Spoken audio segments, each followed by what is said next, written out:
Ay, ayun sila mga bagong ligo sila. Yan.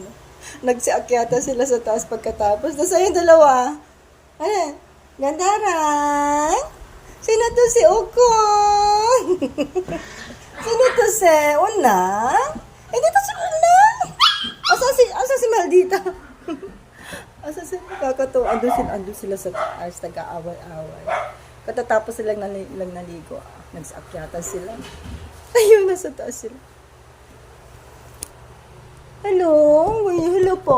Kama ko po si Una. Ay, hindi pala si Ukong. Tapos ito si Gandaro. Ayun o, tumatahol na siya o. Kakatuwa sila, diba? Ayan. Wala yung apat nasa taas. Apat ba? Tama. Kasi 7 sila magkakapatid. Yun, umakit na sila. Ayun na sila. Ayun, nag-akit na. Magugulo na yun. Yung mga bagong dito kasi. Lalagyan ko pa sila ng yung para sa kuto dahil magkakakuto sila. Pumili ako ng gamot para sa kuto nila. Para maagapan. O, diba? Miss Gandara? Kabila? Lululululu. Yun na, bye-bye.